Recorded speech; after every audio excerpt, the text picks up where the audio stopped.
Onside. There's been an international break. It's been pretty boring, pretty dull, but we're back.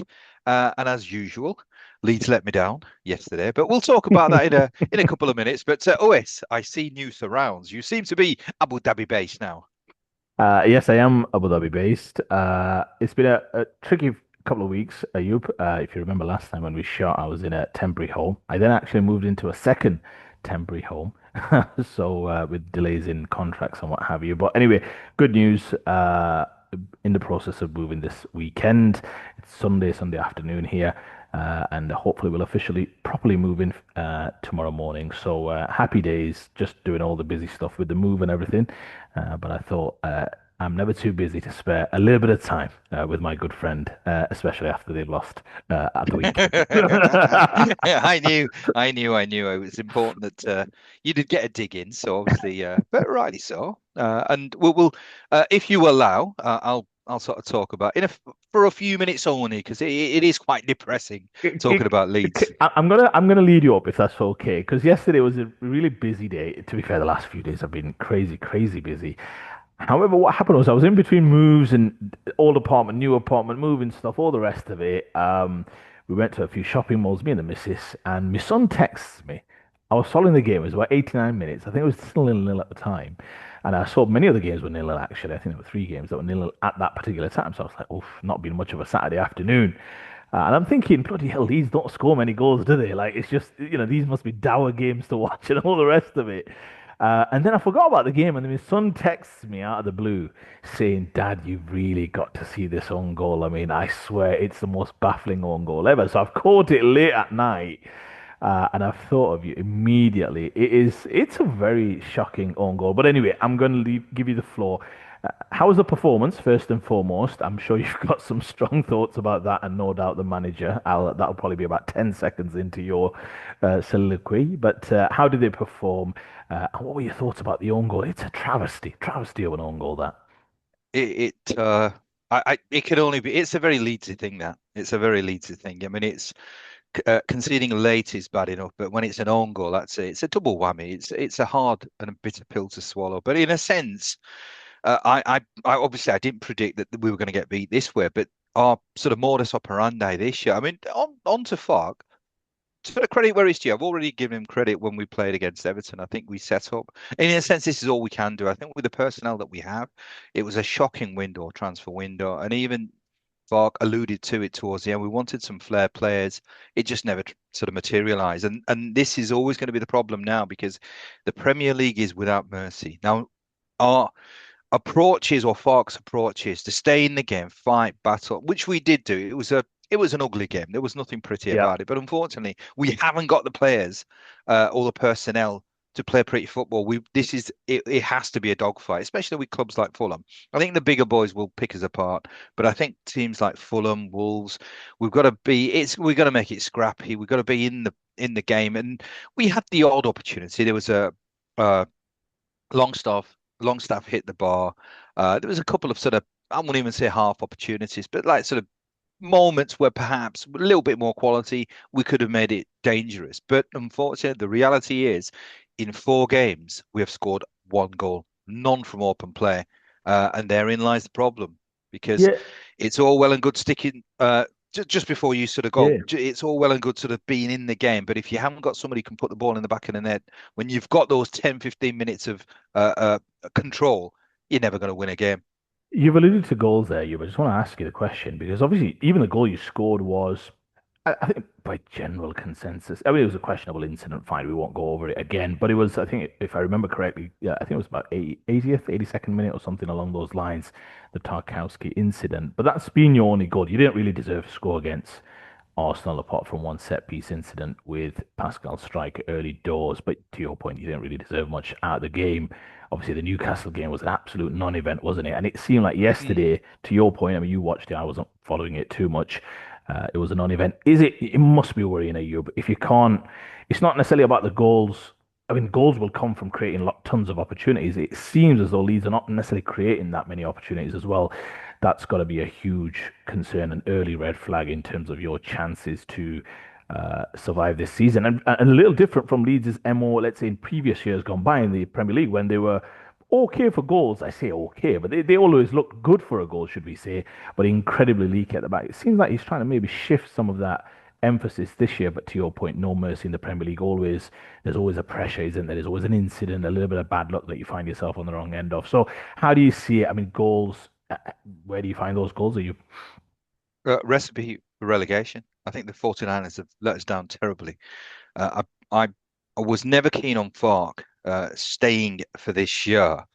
But I've got to be honest. I mean, he's doing as much as he possibly can do. I mean, yesterday was a classic example. I mean, it's not a bad approach, but you have to have a little bit of quality, which we just don't have. In the final third, there is absolutely nothing. I mean, we've got industrious players, and it was a workmanlike performance. It's not pretty. I mean, it's not going to be. Well, under Bielsa, we were everybody's second, or at least most people's favourite second team. We played expansive football. We were always a threat. I mean, we were shocking in terms of defensively. I mean, the first season we were fine, but that was COVID, and I think COVID was a strange year for all sorts of reasons. I think results-wise as well, it was strange. But the next season, obviously without COVID, with fans in the stadia, we were exposed. We were just too expansive, too open. But there has to be a happy medium. Uh, and I think the approach is right. I think if you're a relegated team or if you're a promoted team, you have to sort of factor in that there's going to be teams much better than you. So therefore, you can't be gung ho.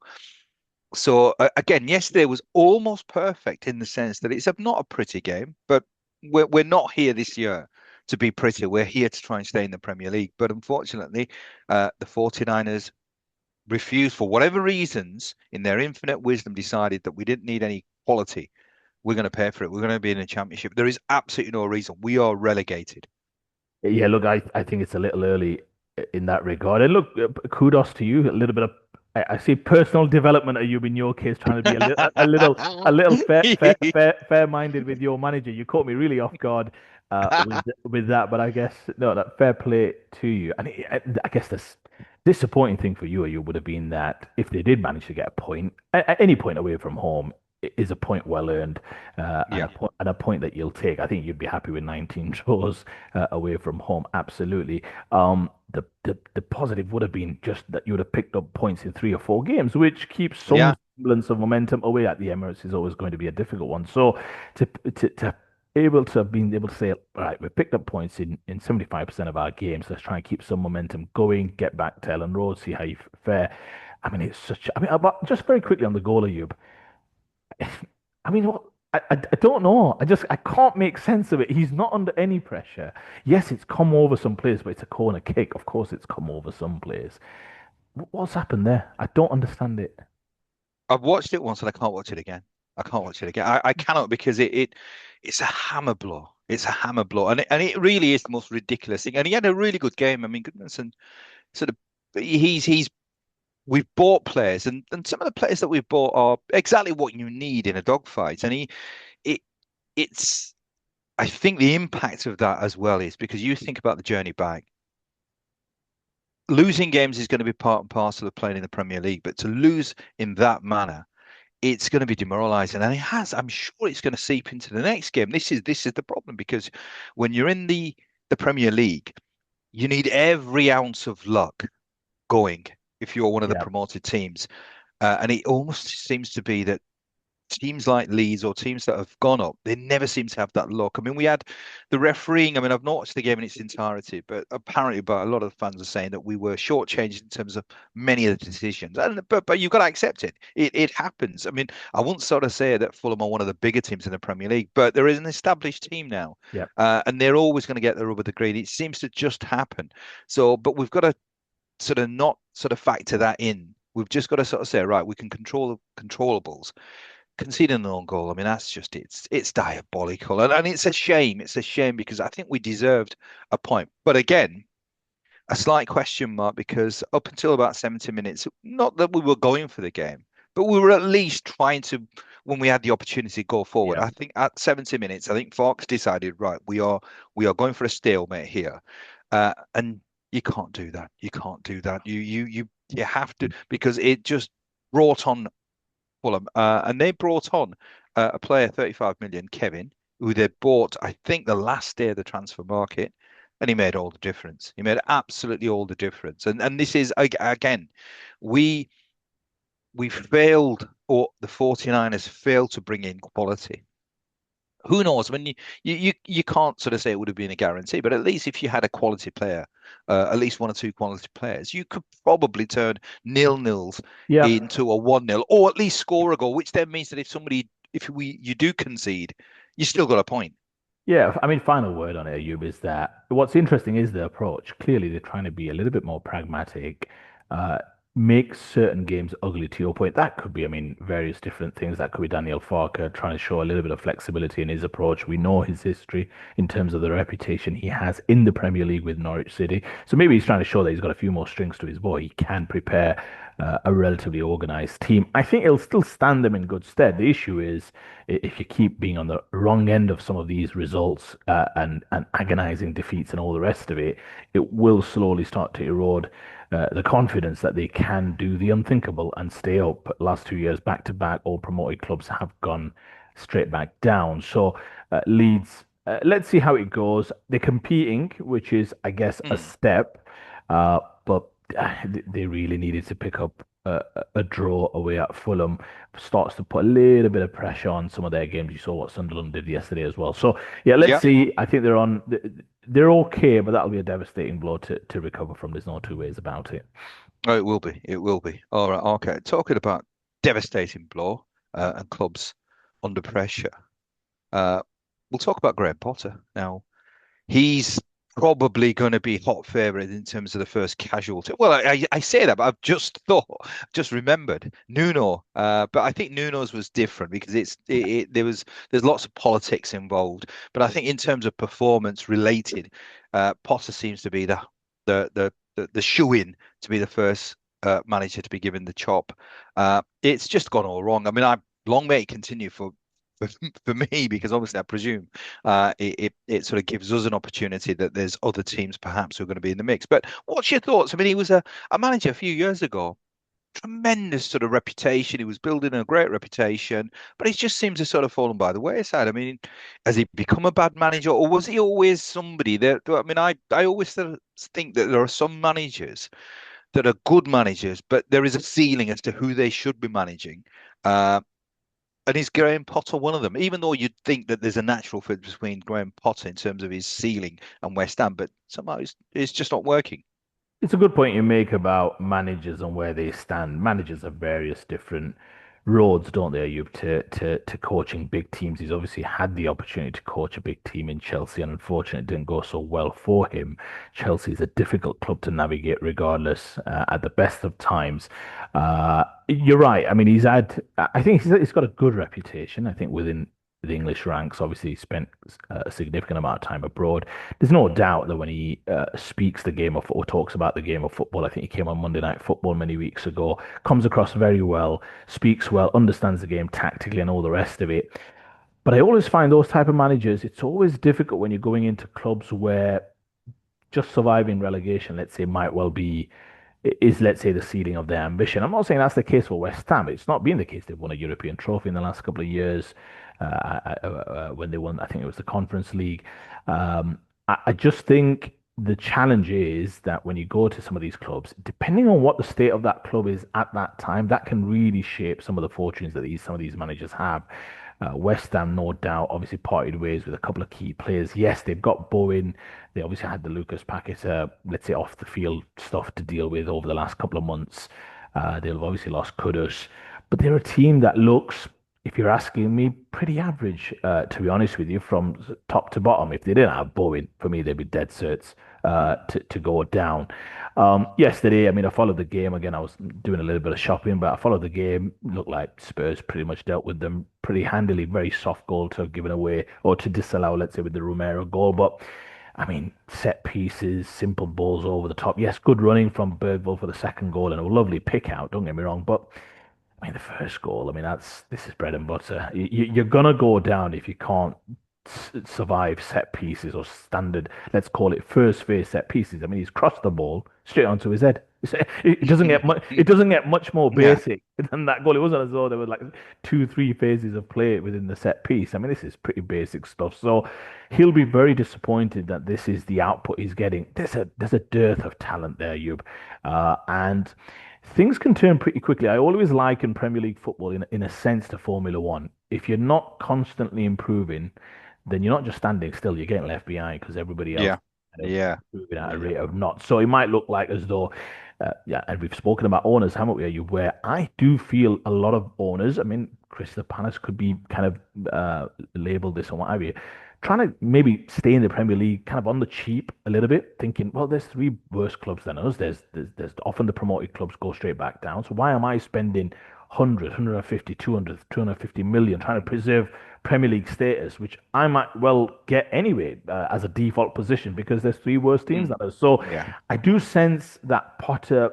not saying he hasn't got a fair shake. What I'm saying is I don't think he's at a football club right now that's thinking, right, let's push on and see if we can break into the top six, top eight. I think they're happy with their lot. They know or they feel that they won't get relegated because, again, there's worse teams than them in the league. There are owners who operate in that way. We know that. yeah. So I just feel as though he's probably going to come a cropper there in terms of. I don't think the fans have ever really fully taken to him.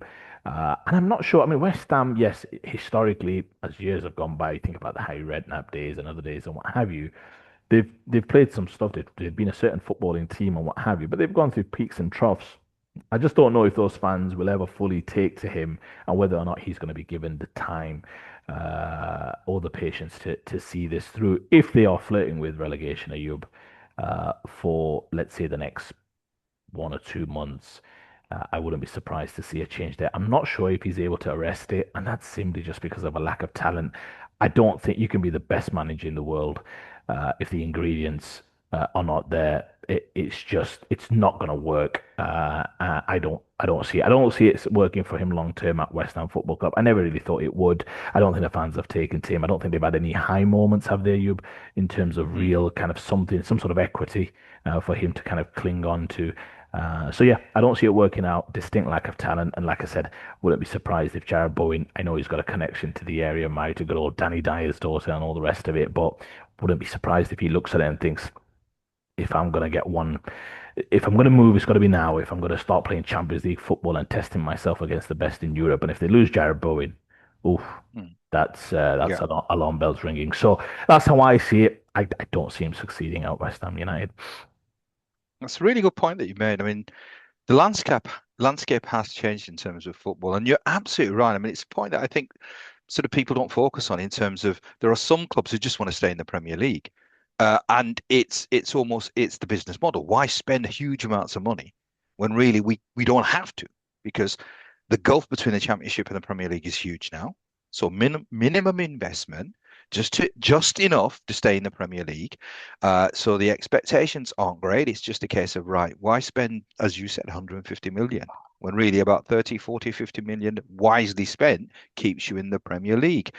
And I think that is going to be the case because we talk about the gulf between the Championship and the Premier League. There is a gulf between the big boys. I mean, we've got almost tiers now in the Premier League. Yep. So it's got to a stage now where, apart from about 4 or 5 clubs, the rest, or at least there's a bulk of clubs who just want to stay in the Premier League. Maybe the odd cup run here and there might be something that they might sort of chase, but apart from that, it's just staying in the league. Now, if you think about it, that really is that sport? Is that really what we want? But that's what we've got. So it is, and as I said, it's a really valid point, but unfortunately, it's not something that people sort of talk about too much. Now, I think going back to Potter, I'm afraid he's going to be a casualty of modern day football. That's what happens. Now, the club won't invest. He's not going to get the results because the personnel isn't there. Ship him or get rid of him. I mean, it's a sort of merry-go-round that'll continue. The club will say, "Well, look, we'll sack him. We'll have to pay him, but we've not spent 100 million on players, so paying him 5 million, 6 million, whatever his sort of buyout is, it's fine. It's not a problem. He'll get the flag. He'll get maybe. I mean, I suppose there are times where uh, owners are going to Yeah. get the heat. Now, I mean." Daniel Levy. I mean, it might be something we talk about in a few weeks. But obviously, he's eventually sort of left. I don't know what the reasons were, but he was always getting vilified. As a club, they were hugely profitable. They did spend, but it was a really profitable club. So maybe that's something we could touch upon. But you're right about Boyd. I mean, he's the mainstay. He's the sprinkling of stardust at West Ham. I mean, it was a club historically that used to play fancy football, flair football. It's a dour football club now. I mean, I think it's very representative of a stadium as well. I mean, the new stadium is soulless, so maybe it's this is not the West Ham that I think a lot of the traditional West Ham fans knew. This is a club which is just it's a nothing club now, is it? Yeah, absolutely. And I think where Everton are perhaps seeing some sort of early bounce with the new stadium is the fact that they've got a manager who understands the football club very well, obviously, at Everton. And also they've had a little bit of infusion of talent, but they've moved to a new stadium, but it'll also take them a little bit of time to establish some sort of, let's call it home spot now, or some sort of real home fanfare to the point where they can make that fortress. Now, let's see, time will tell. West Ham have always felt after the whole kind of Olympic Stadium and after I think it was the Commonwealth Games or the Olympics, I can't remember what it was. But that stadium's never felt to me as though a tough Mm, ground for big boys to go to, whereas Goodison Park historically used to be. So it's an mm, interesting development that has even these kind of, and I'm going to call it respectfully, these kind of mid to low tier teams, maybe not clubs. Everton and West Ham have a rich history as a football club, but in terms of their standing right now within the mm, footballing elites, they are mid to low table teams. What will happen? These kind of, will you see some of the big boys drop now that you've seen them move to, let's say, stadiums where perhaps the atmosphere is a little bit different? West Ham absolutely are, if they don't improve, and there's no sign that they are going to, there's no reason when you watch them to think, oh no, they're good enough. Normally, you see them, you mm, think they're good enough, they'll get something. I don't see that being the case, and I think there will be a switch early doors. If Potter can't reverse some of these fortunes, because I think the West Ham board will look at that and think, mm. we're not playing good stuff either. So time will tell. But you're right. I think he's a man under pressure early doors in the season. Right. Talking about pressure, we've got a couple of other geezers who are under pressure. Now, normally, maybe about 10 sort of years ago, perhaps a little bit more than that, this would have been a mouth-watering tie between two sort of monumental, iconic football clubs, which they probably still are, but there would have been a powerhouse battle. Man City, uh, Man United, the Manchester Derby, but it's almost a backstory now. But certainly the main story for me is two managers under intense pressure. I think Guardiola. Uh, I I mean, I sort of talked about whether they were going to be potential champions this year, but I've changed my mind completely. I think he's he's looking as if he may not last the season. He might walk. I don't think he will be sacked, but I think he'll walk. I think whatever's happening at Manchester City, this is not the City that I think I expected this year. I expected a little bit more uh, sort of sort of intent. It seems flat. So what are your thoughts on first just the managers? I mean, who do you think's under more pressure? What do you think? Sort of if what either team wins, does it make a difference? Is it a turning point? Because these are two clubs who are really struggling at this moment in time. Yeah, I mean, obviously, there's a chasm between them still in terms of their fortunes right now, even with Man City's standards not being quite met in terms of what they used to be. But there's still a chasm between the two clubs. Let's not get it twisted. I think Amorim's under more pressure simply because, to your point, I think you alluded to it there. Guardiola will not get sacked. He may walk, but he's not going to get sacked. Whereas Amorim, you feel as though there's an ultimatum or a referendum, should we say, every game in terms of every Saturday or Sunday in the Premier League. Look, you're right. This game used to be absolutely mouthwater. You think back to the good old days where there's Roberto Mancini and Alex Ferguson going at it, whatever. There's a little bit of, high stakes, let's say, in terms of must-see TV. To your point, that this game has become diluted somewhat in terms of where both clubs used to be and where they are now. Now, again, I'm going to repeat the point. Man City are still a damn good team. They're just not the team that they used to be now. And I often think about teams, and when you watch sports, this is the case whether it's, I mean, I was watching some boxing this morning, obviously a big event on Netflix, but irrespective of any sport, you know this, whether it's Formula One with Verstappen or boxing at the highest level with Floyd Mayweather, any sport, you take the highest, you take the 1% of the one percenters. Mm, It's always the aura that these champions carry, whether it's an individual sport, a team sport, whatever it may be. And again, tennis is the same when you think about the greats in recent times. Maybe now you talk about Alcaraz, Sinner, and all the rest of it. The point I'm making is just these champions carry such an aura that often the win is already done and dusted before you mm, even step onto the court, step onto the pitch, step inside the ring, whatever it may be, because they've put forward such a, let's say, a canvas of work that the other team just feels as though, listen, let's just not get pasted here. And City used to mm, have that. Man United obviously used to have mm, that. And that halo to some extent, or that aura, has slipped, hasn't it, Ayub?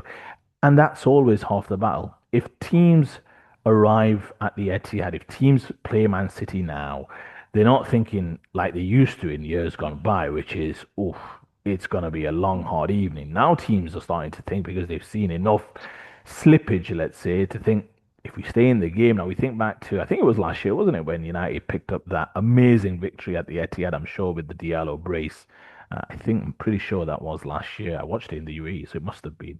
But you think about these, so you stay in the game, and who knows, good things might happen. And that's the issue that Man City are facing. Teams don't fear them like they used to. In the good old days, I think Haaland, there was a story in the weekend about him saying, we're not the team we were. I need to be more of a leader and all the rest of it. They don't strike the fear of God into you like they used to. And that's the key for me. I think they're a good team. I'd never say this in previous years, but I would be shocked if they won the Champions League. I would be absolutely shocked. They would have had to really have an upturn in fortunes. And listen, that time might come. More chemistry, more gelling, and all the rest of it. We've seen teams start off very slowly and suddenly really start to catch fire. But they are not, for me, one of the elite teams in Europe right now. So, yeah, City for sure. Guardiola, I think, for a man who's been at the top table for as long as he's only ever known dining at the top table. You sense, I'm not saying apathy. I think apathy is way too strong and probably dismissive and disrespectful. But he senses it. He senses that his team is an afterthought when it comes to being considered for the title. And I don't know whether or not his voice still resonates, whether he's still got that fire in his belly, as you often speak about, Ayub. So I don't know. Are these two clubs still very much at different ends of the spectrum? Let's be very clear here. But are these two clubs kind of going through the motions a little bit, not quite knowing where they're going in terms of direction? Yes, United want to reverse fortunes, but they're still holding a referendum on their coach, whether or not he's going to be the man to take them forward. Similar, or Man City in a very perverse way, waiting for this kind of Guardiola era to end to some extent, so that they can start to think in a more refreshed way, new ideas, fresh ideas. Does the club just need a new voice? To your point, it's been the longest stint he's had in club football. So, look, still a very watchable game. I'll be looking to watch it. I think it's 7:30 over here after the Burnley Liverpool game, but so there's still plenty of eyeballs around the world on this game. But to your point, maybe two clubs, albeit in different circles, going through the motions somewhat, both under pressure. City need this game if they're going to build confidence that they can win the title. They've obviously got, I believe, Arsenal next weekend. United, I think the manager needs it. The manager needs not to get pasted. Like I said, it's still the fans, I think, pretty 50-50 on him, Ayub, right now. mm. So let's see. How do you see it? How do you see the game? And would you agree that these are two clubs, again, for very different reasons, going through the motions somewhat? Uh, I was thinking after last season that Guardiola might have just got his mojo back. You can get complacent, I think, if you're used to success. But there's two elements here. I think there are certain managers who will continually evolve, and I think Ferguson was always one of those that I think he he sort of made sure that it wasn't just a case of he had a style. He was. I mean, I suppose he was never a a coach, a tactician. I think, and maybe that was why he was a manager that lasted such a long time, because he had obviously various coaches that came. Carlos Queiroz, I think, Mike Phelan. There was a number of coaches who obviously did the tactical stuff, but he was a great man manager. He obviously had an idea and a philosophy of playing football. I think with Pep Guardiola, you talked about sort of listening to the same message over and over again. I think because in a sense he's a, I mean, I say this not disparagingly, but he's a one-trick pony, Pep Guardiola. In a sense, there is a style that he has. But as I said, it's a great trick. But it's he's not somebody who sort of has different styles. It's a style of play. If you've been at the club for a number of years, I mean, that message, it loses its power, its impact. Now, admittedly, he obviously keeps on freshening the side. Whether he's freshening the side with the right type of player, the right quality. Now, he has had injuries as well this season as well. There's a number of injuries, but I just don't know. Maybe he has come to the end of the line. Managers such as Pep, maybe have a finite time with each particular club. Maybe that's what they need to do. That look, I about 5 years is maximum, uh, and then sort of move on, different projects. So I don't know whether it's a case of he's stale, whether his message is stale. It's not having the same impact now. Personnel have changed, obviously, and there are key personnel. I mean, for all the players that he's had, there are certain individuals who have been absolutely monumental to his style of play. And I think KDB was perhaps the epitome of what Pep's football was all about. He was all encompassing. He was, for me, uh, the driving force, the engine. Yeah. Uh, uh, and without him or somebody who can replicate what he does, Pep's always going to have an issue. Certainly at Man City. So I don't know. I genuinely think if this run continues, I think he'll walk. I think he may just see there is absolutely no light at the end of the tunnel. And maybe just sort of say enough is enough, sort of move on. And maybe that's perhaps the best thing for this football club because there's still obviously a lot of quality, a lot of talent. There's a lot of wealth there as well. So maybe it just needs maybe a different set of eyes, different voice.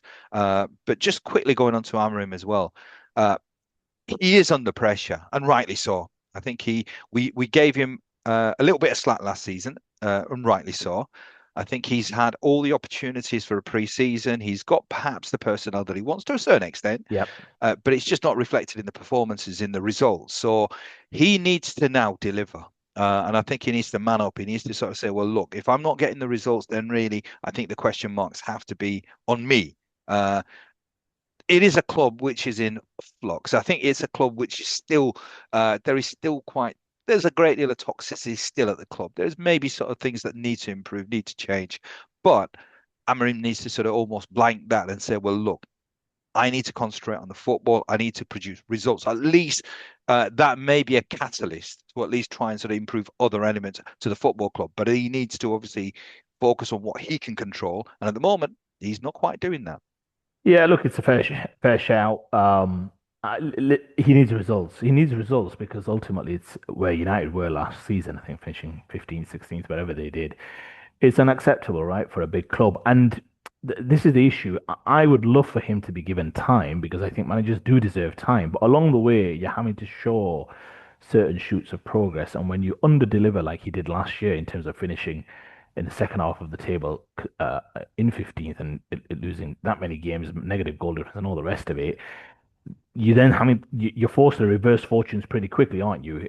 With very little equity in the bank, let's say. So I'm with you. Listen, I think it's going to be a challenge for them, but time will tell whether or not Amorim can reverse things over there. Still a very watchable game. I'll be watching it. What's your Mm, prediction for the game, yeah. Ayub?